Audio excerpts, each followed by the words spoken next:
Alrighty, let's get this day started. Oh my goodness. Alrighty, so today's Mother's Day, so happy Mother's Day to all of you great mothers that are out there. I'm heading out to see mine, so that's why I'm in the car. But I definitely wanted to do a quick vlog so that we can discuss, or at least so I can let you guys know what happened last week. Woo! Oh my gosh. So you guys know I flew into a very small town in Pennsylvania, at least in comparison to where I am. But I flew into a small town and then had to drive to where my company's office is, and which was about an hour and a half away from the airport. So it was kind of, it was different. I'm not in a bad way whatsoever. It was definitely just different. Predominantly white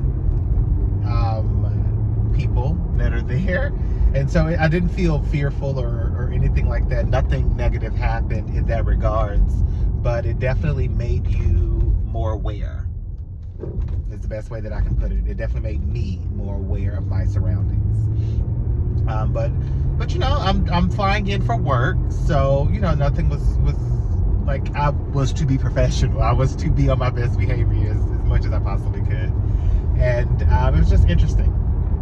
So I will say that seeing everybody in their home environment, seeing everyone in their space, it was different. It definitely put a lot of things into perspective in regards to how people speak, their mannerisms, and yeah, like it was surreal almost. This is the first time I'm meeting the team in person. My manager I've known for years. We worked together for years. But my coworkers, my team, like this was my first time meeting them in person. So this was different. But everyone was so excited. Everyone was really, you know, happy to meet me. And our new VP was there as well this week or last week. And so I'm pretty sure everybody was on their best behaviors. However, I did get a chance to kind of see like the dynamics, like how people hang out with each other, how they commingle with one another, like, and how they interact with our manager.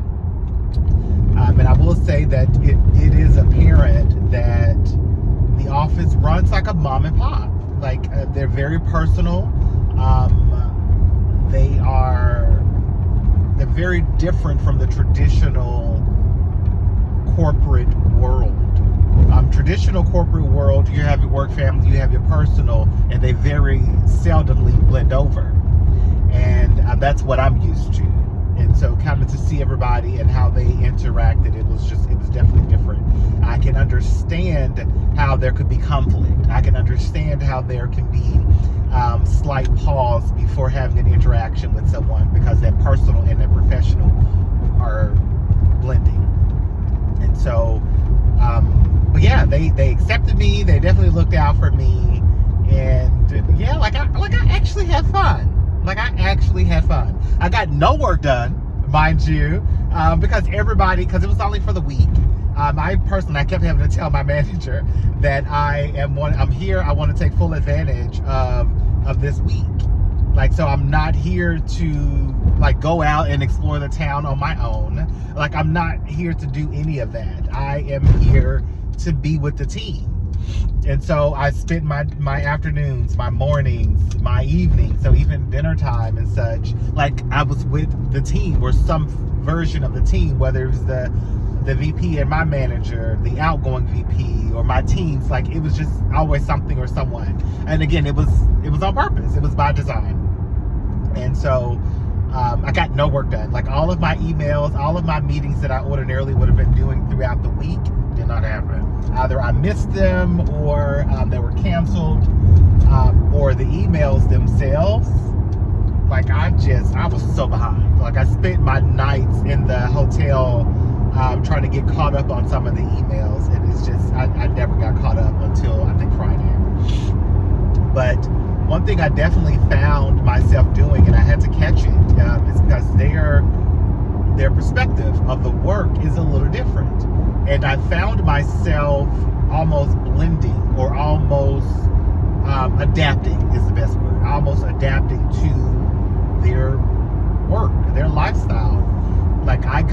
7. Like I'm up and I do yoga. And so all of these things that I do to prepare, like decompressing, not going from meeting to meeting to meeting to meeting.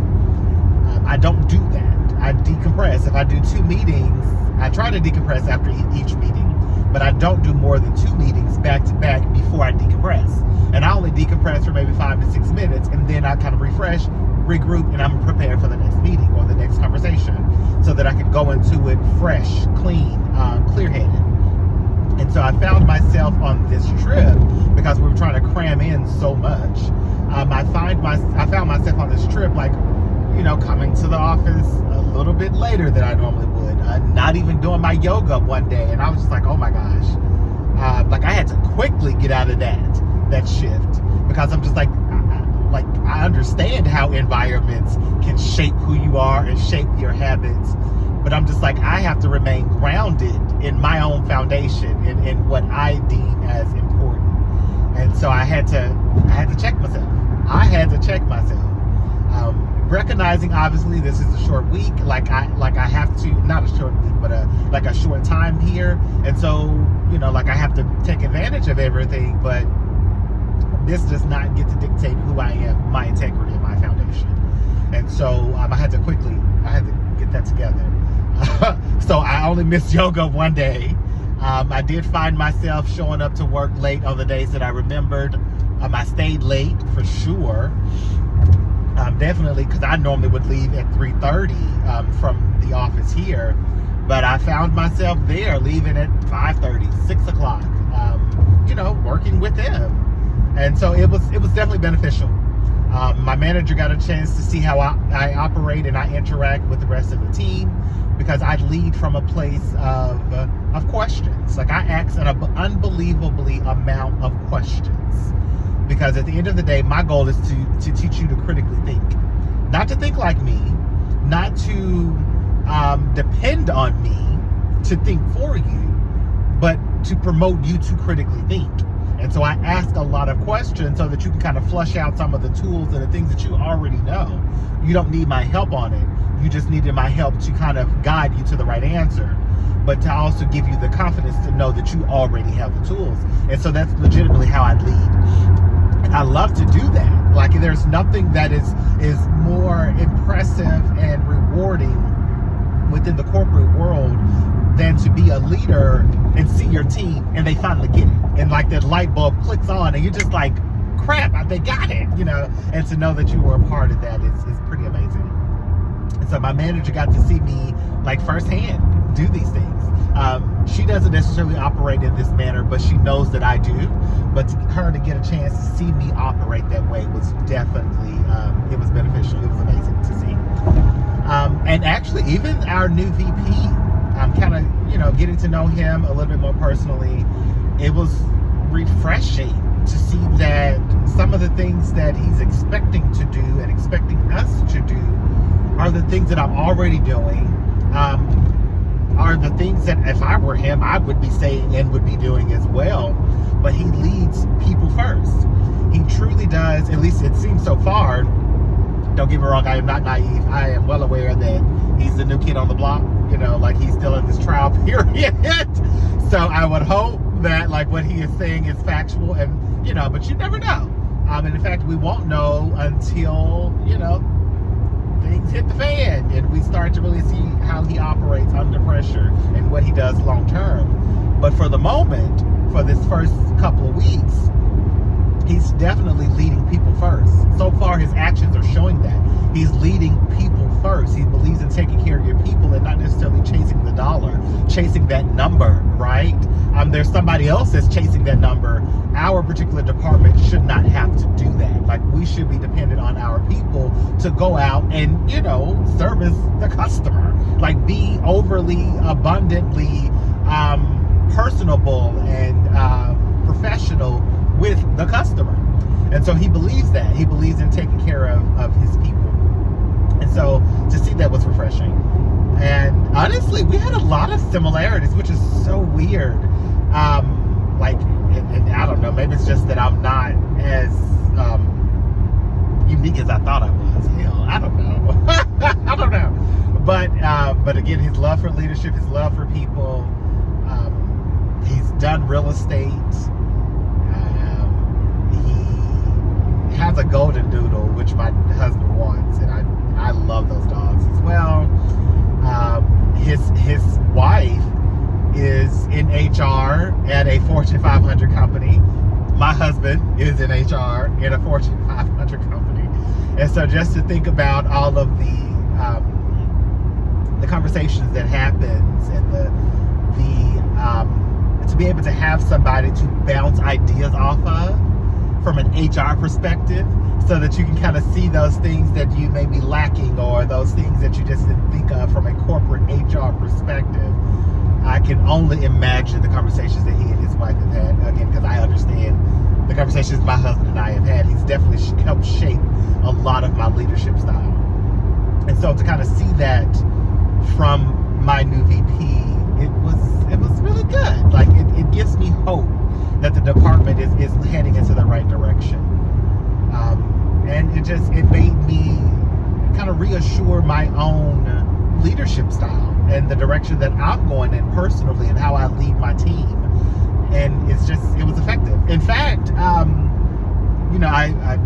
don't like to do dictatorship, and I don't lead that way. And so when I got there, I proposed a question to my team. I was like, hey, Wednesday, most of the upper leadership team, they're not going to be in the office. Do you guys want to do lunch? And so, like, just my group, outside of the entire department, but just my group, let's do lunch. Do you want to do lunch?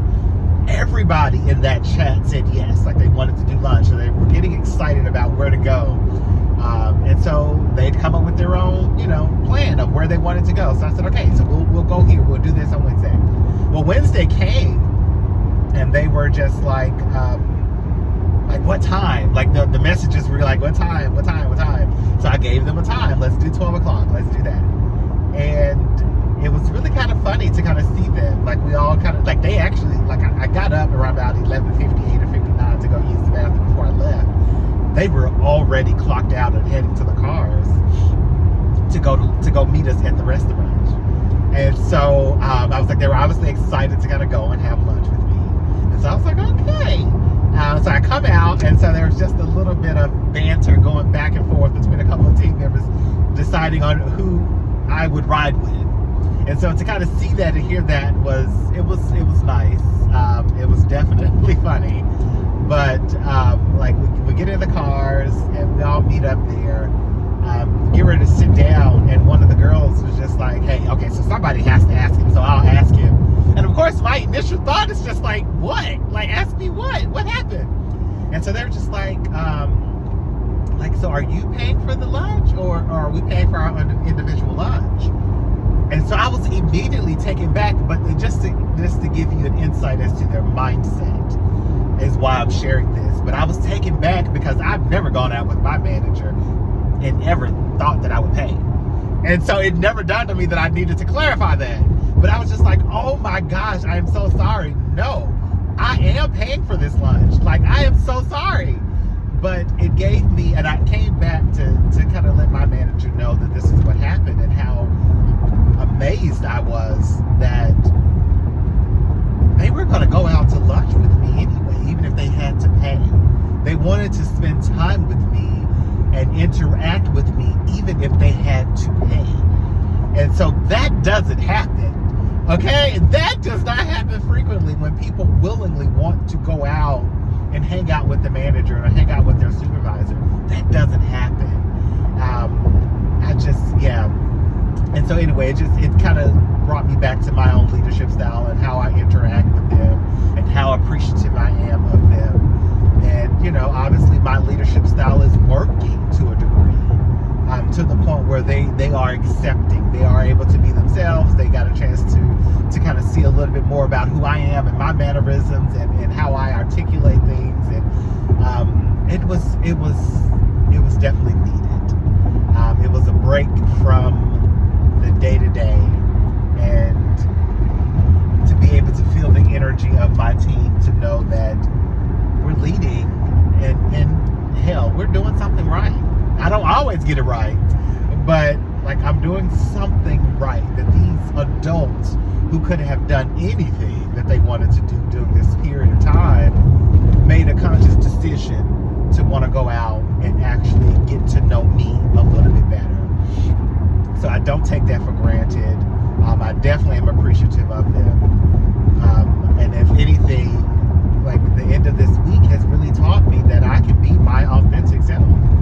At the end of the day, I can be my authentic self, and I am enough. Despite the chaos, despite the small town feel, despite the up and down of the economy and how companies grow and how some definitely fold, I can still walk into every room and be myself, period. And that's okay. That is enough. I ended the week. I flew back home on Friday. I got a chance to go to an AMC theater. I didn't watch anything, but I was going to try to see if they had a couple of popcorn buckets. I wanted to see if they had the Devil Wears Prada as well as one of the Screams buckets because my husband loves Scream. They did not. I went to 2 different AMC theaters on the way to the airport, and they did not have it, so that was slightly disappointing, but hey, it's okay. But yeah, I caught my flight, made it back home late Friday afternoon, and I'd almost forgotten that I drove the convertible and parked it at the airport, but I'm glad I did, because I got a chance to see my own city a little differently that evening. Top down, driving home, slightly crisp, like a little cool weather, but top down, and like it was calm. Me driving home Friday was calm and peaceful. I was met at the back door with my husband and my dog, and it just made me be extremely appreciative of the life that I live. Like, I am able to do a work trip where people see me authentically, and I come home where I can still be myself, where I am loved, I am wanted for just being me. And it just, things aren't always perfect, and oftentimes we look at the imperfect, wishing that it was something else. But trips like this, days like this, I am definitely appreciative of the life that I live. I don't take it for granted. I pulled up and I told Winston that I was just like, it was just surreal because I pulled up and we have these spotlights in the backyard, and so the spotlights kind of highlight the trees, and then the waterfall is in the backyard and you can hear it flowing. I'm like, I pull up, top down, calm day, calm night, husband obviously meeting me, and it was the best feeling ever. The week started out a little chaotic, definitely off my routine, but the end of my week reminded me that it was all well worth it, that I have so much to be grateful for. So, yeah. If I've learned anything this week, it's that I can be authentic. I can be me. Show up to every single world. Oh my gosh, yes, because there's so many different worlds out here. But I can show up to every different room just being me. Just being like, my life is well worth just being me. It is, as always. At the end of the day, I too am still becoming. Go on out, get yourself together, enjoy your day, enjoy this wonderful Sunday, and enjoy your mother if she's still around, and if y'all have a good relationship. The good mothers. Go out there.